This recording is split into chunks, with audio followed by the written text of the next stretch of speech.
আমাৰ আজি ডিষ্ট্ৰিবিউশ্যন আৰম্ভ হ'ব পুলিং মেটেৰিয়েল আৰু আমাৰ প্ৰত্যেকটো পুলিং চেণ্টাৰত আমাৰ এজন কনষ্টেবল আৰু এজন হোমগাৰ্ড থাকিব।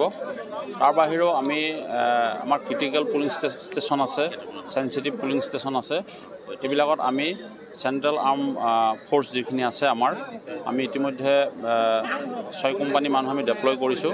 আৰু তাৰ বাহিৰেও আমাৰ যিবিলাক প্ৰথমতে আমাৰ ছেক্টৰ আছে, আমাৰ জোন আছে, জোনবিলাকৰ আমাৰ প্ৰত্যেকখন থানা এটা এটা জোন আৰু জোনৰ তলত ছেক্টৰ আছে আৰু ছেক্টৰৰ তলত পুলিং ষ্টেচন আছে।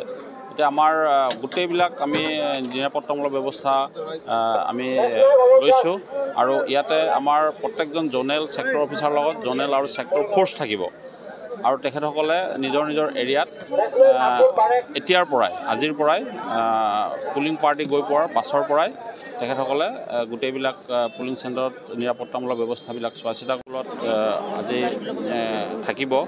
আমাৰ ছেক্টৰ অফিচাৰ, জোনেল অফিচাৰ লগতে যিবিলাকত আমাৰ আৰ্ম ফ'ৰ্চ আছে সকলোবিলাকে নিৰাপত্তামূলক ব্যৱস্থা হাতত ল'ব।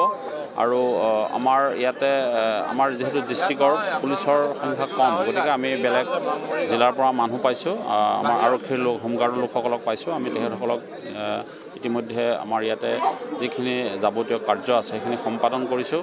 তেখেতসকলে যিখিনি মজুৰি মাননি পাব সেইবিলাক দিয়াৰ ব্যৱস্থা কৰিছোঁ আৰু এইখিনি লোৱাৰ পাছত খাদ্য গ্ৰহণ কৰি পুলিং পাৰ্টিৰ লগত লগ হৈ নিজৰ নিজৰ গন্তব্যস্থানলৈ ৰাওনা হ'ব। ইতিমধ্যে প্ৰচেছ চলি আছে। আমি আমাৰ যিখিনি ব্যৱস্থা আছে ব্যৱস্থাখিনি আমি কৰি তুলিছোঁ। আমি আশা কৰোঁ যে যিবিলাক নিৰাপত্তামূলক ব্যৱস্থা ল'বলগীয়া আছে আমি সকলোখিনি ল'ম আৰু যাতে ৰাইজে ভোটদান কৰিবলৈ আগবাঢ়ি আহে, কোনো নিৰাপত্তাজনিত সমস্যাত যাতে নুভোগে তাৰ কাৰণে আমি চোৱা চিতা কৰিছোঁ। তাৰ কাৰণে আমি ছেক্টৰ, জোনেল আৰু আমাৰ LAC ৱাইজ আমাৰ ছিনিয়ৰ অফিচাৰবিলাকো থাকিব।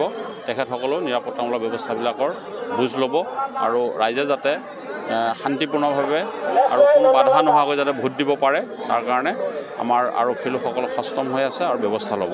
প্ৰস্তুতি ইতিমধ্যে সম্পূৰ্ণ কৰা হৈছে আৰু আপোনালোকে দেখিছে যে ধৰি লওক আমাৰ যিখিনি প্ৰিজাইডিং আৰু পলিং অফিচাৰ তেওঁলোক আহি আছে বৰ্তমান। আৰু যোৱা এমাহ দিন ধৰি প্ৰতিটো দিন আমাৰ ৰিভিউ মিটিং চলি আছিলে, পুংখানুপুংখে প্ৰতিটো দিশ চালি জাৰি চোৱা হৈছে আৰু সুকলমে যাতে আমি এই লোকসভা নিৰ্বাচনভাগ যাতে আমি আগবঢ়াই লৈ যাব পাৰোঁ তাৰ বাবে প্ৰচেষ্টা প্ৰতিটো ধৰি লওক প্ৰচেষ্টা হাতত লোৱা হৈছে। আজি ৰাতিপুৱা 5টা বজাত আমাৰ গোটেই অফিচাৰখিনি আহি পেলাই পাইছেহি। যোৱাকালি ৰাতিয়ে আমি গাড়ীবোৰ পঠিয়াই দিছিলোঁ আৰু যিসকল অকণমান ভিতৰুৱা অঞ্চলত থাকে সেই অঞ্চলবিলাকৰ থানাবিলাকত বা নিৰ্দিষ্ট কিছুমান জেগাত আমি গাড়ীবিলাক ৰাখিছিলোঁ আৰু সেই গাড়ীবিলাকত আজি ৰাতিপুৱা 5টা বজাৰ পৰা মানুহবোৰ আহিবলৈ আৰম্ভ কৰিছে। 7টা বজাত আমি আমাৰ কাউণ্টাৰ খুলিছোঁ। প্ৰথমতে আহি পেলাই তেওঁলোকে মেটেৰিয়েল চেললৈ আহিব। প্ৰিজাইডিং অফিচাৰ, পলিং অফিচাৰ যিসকল থাকে তেওঁলোকৰ সেই গ্ৰুপটো আহি পেলাই আপোনালোকে বাওঁপিনে দেখিছে মেটেৰিয়েল চেল আছে। মেটেৰিয়েল চেলত তেওঁলোকৰ মেচিনবোৰ আৰু যিবোৰ ফৰ্ম আছে সেইবোৰ তেওঁলোকে সংগ্ৰহ কৰিব। ছাৰ, এনে কিমান ভোটাৰে ভোট প্ৰদান কৰিব আৰু কিমানটা ভোট কেন্দ্ৰ আৰু চেনচিটিভ ভোট কেন্দ্ৰ আছে? আমাৰ 911টা আমাৰ ভোট কেন্দ্ৰ আছে আৰু সেই ভোট কেন্দ্ৰত আমাৰ কোনো চেনচিটিভ ভোট কেন্দ্ৰ এতিয়া নিৰ্বাচন আয়োগে নিৰ্ধাৰণ কৰি দিয়া ধৰণেৰে আমাৰ চেনচিটিভ ভোট কেন্দ্ৰ আমাৰ নাই।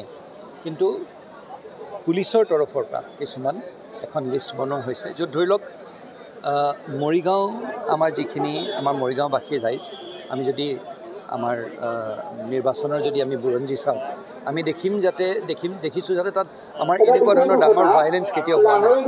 সেইকাৰণে কিছুমান জেগা আছে য'ত ধৰি লওক কেণ্ডিডেট যিসকল আছে তেওঁলোকে কিছুমান আশংকা প্ৰকাশ কৰিছে। সেই অনুযায়ী আমি কি কৰিছোঁ, তাতে প্ৰথমতে হৈছে আমাৰ গোটেই ৱেবকাষ্টিং চলি আছে। তেনেকুৱা ধৰণৰ পলিং ষ্টেচনবিলাকত আমাৰ ৱেবকাষ্টিং চলি আছে য'ত টেলিভিশ্যনত মনিটৰ কৰা হৈছে। দ্বিতীয় পৰ্যায় হিচাপে মাইক্ৰ' অবজাৰ্ভাৰ যিসকল আছে সেই মাইক্ৰ' অবজাৰ্ভাৰসকলক তাত ৰখা হৈছে আৰু সমান্তৰালভাৱে পুলিচেও সেই তাত তেওঁলোকৰ ফ'ৰ্চ ৰাখিছে। সেইকাৰণে মই নাভাবোঁ যে তেনেকুৱা কিবা এটা আমাৰ অসুবিধা হ'ব লাগে, তথাপিও সেইখিনি আয়োজন কৰা হৈছে।